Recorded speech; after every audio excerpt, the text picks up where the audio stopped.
What if the thing your dog needs most is something so simple you've been missing it every single day, simply because nobody ever explained what their hidden language looks like? Welcome back to Decoding Dogs. If you want to unlock your pet's behavioral psychology and build an unbreakable bond of trust, hit that subscribe button and drop a like right now. Stay with me, because what is coming up at number 4 hits the hardest, and most owners have absolutely no idea they are doing it wrong. You know this exact moment. Your dog has done something wrong, chewed a shoe, knocked over a trash can, or taken something off the counter they shouldn't have. You catch them in the act, you turn around, and without thinking, you fix them with a long, firm, unblinking stare while saying their name in that tone. You think you are communicating disappointment. Your dog, however, is having a completely different, highly stressful experience. In canine social language, a sustained, direct, hard stare is not a correction, it is a primal threat display. It is the exact structural signal a dominant animal uses to initiate a high-stakes confrontation. Your dog's nervous system does not process this as my owner is upset with my choices. It processes it as something dangerous is about to happen to me. The classic freeze you see where the dog goes completely still, lowers their head, and looks up with wide eyes is not guilt. Researchers have documented this extensively. That is appeasement behavior. That is your dog doing everything in their body language vocabulary to say, please do not escalate this. I am not a threat. I am trying to make this danger stop. Research published in the Journal of Veterinary Behavior has shown that dogs subjected to frequent aversive or confrontational interactions with their owners, even completely unintentional ones, show significantly higher baseline anxiety levels and are far less likely to approach their owner voluntarily in neutral situations. They aren't scared of you exactly, they are just never fully sure which version of you they are getting. The fix is simple. Redirect instead of stare. Move calmly instead of looming over them.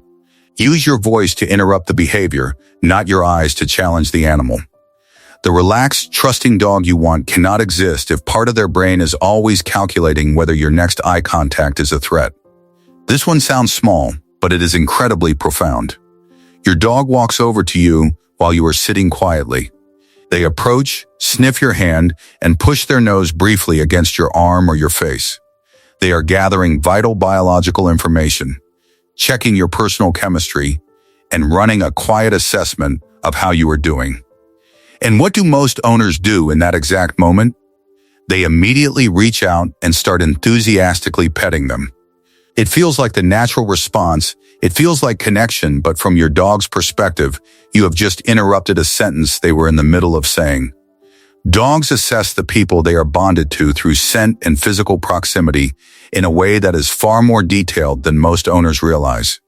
Your body chemistry tells them things your face never could, whether you are stressed, unwell, emotionally dysregulated, or completely fine. That check-in is deliberate and purposeful. When you immediately convert that moment into a heavy petting session, you shift the dynamic entirely. You make it about your need to touch them rather than their need to assess you. Try something different next time. The next time your dog comes over and initiates this kind of quiet check-in, keep your hands perfectly still. Let them finish. Let them take whatever time they need to read your chemistry. Only after they have completed what they came to do, if they settle against you, look up at you, or simply stand there satisfied should you respond with affection. The difference in what you will feel from your dog in those moments is remarkable, because you finally let them complete their task. A dog who is allowed to finish their sentences eventually starts saying more of them. Here is something we do to our dogs every single day that we would never dream of doing to another human being we cared about. We completely change their world without warning. Whether it's a new baby arriving, moving to a new house, a family member leaving, a new pet entering the home, an upcoming surgery, a sudden shift in your work schedule, or a holiday where someone else will be caring for them, these things come with context for you. You have mental preparation and time to adjust. To your dog, these massive shifts simply happen out of nowhere. One day their world is one thing, the next day it is completely altered. They have no framework to explain the shift, no language to ask what is happening, and no way to know whether the change is permanent or temporary. A study from researchers at Stockholm University found that dogs experience significantly higher cortisol levels during periods of household disruption, and that the stress response is notably more severe when the disruption is sudden rather than gradual. You cannot explain a house move to your dog in words, but you can change how you behave in the weeks leading up to it. You can take them to the new neighborhood before you pack the boxes. You can let them explore the change at their own pace. You can maintain the exact parts of your daily routine that are most anchored to their sense of safety while other things are shifting. What you should not do is what most owners do, nothing, assuming the dog will just figure it out. The hidden anxiety, sleep disruption, and elevated stress hormones that stay raised for weeks are incredibly real. Your dog is waiting for you to understand that change is never neutral for them. Keeping things consistent when their world is in flux is a form of deep care that reaches them in ways nothing else can. This is the one that hits the hardest. Your dog possesses a massive, highly documented vocabulary of body language, posture, and microsignals.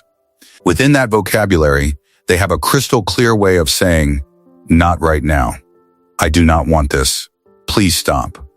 The subtle head turning away, the rapid lip lick, the slight lean back, the yawn at an unexpected moment, or the body that goes completely rigid instead of soft, these are not random movements. These are explicit sentences, and most owners do not just miss them, they actively override them. Think of the child who wants to tightly hug the dog while the dog's entire body language is screaming "no, please," but the owner says, "Go ahead, he loves it." Think of the grooming session, where the dog is giving every signal of intense discomfort, but the owner keeps forcing through it because it needs to be done. Think of the stranger who reaches directly for the dog's head, and the owner says, "Sorry, he's just shy," instead of actively stepping in to protect their space. Every single time this happens, your dog learns a tragic lesson: their communication does not work. The safe signals they send do not produce results. Over time, a dog who learns their soft signals are useless stops sending them entirely. Research from the University of Bristol School of Veterinary Sciences found that dogs given more autonomy over physical interactions showed far fewer anxiety behaviors and formed much stronger voluntary bonds with their handlers than dogs in interactions controlled entirely by humans. Less control from you equals more trust from them. This is what your dog has been waiting for their entire life, for you to listen when they speak and to honor a no.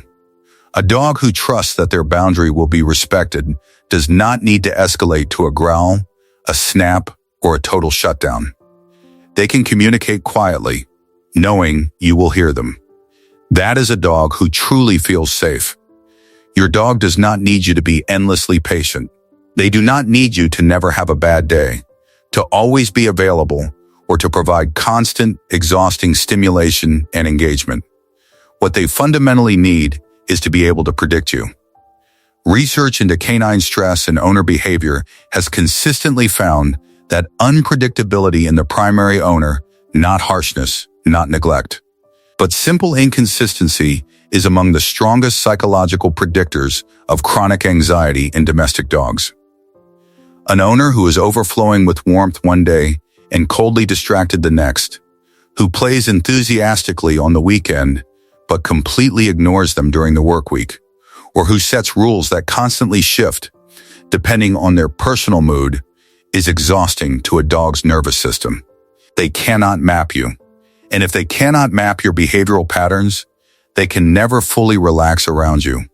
They stay in a state of hypervigilance. The version of your dog you most want to see loose, present, open, and deeply trusting can only exist when their nervous system decides it is safe to drop the monitoring. And that monitoring only stops when you become predictable enough to trust. You do not need to be an extraordinary perfect owner, you just need to be a reliable one. Show up the exact same way most of the time in the moments that matter to them. Feed them around the same time. Walk them with the same baseline patience. Respond to their behavioral signals with the same steady attention, regardless of how stressful your workday was. Your dog has been waiting their whole life for the reliable version of you. If this video gave you a completely new way of seeing your dog, or a moment that made you stop and reevaluate your routine, do one vital thing before you leave. Hit that like button. Drop a comment telling us which of these 5 behaviors you are going to change first.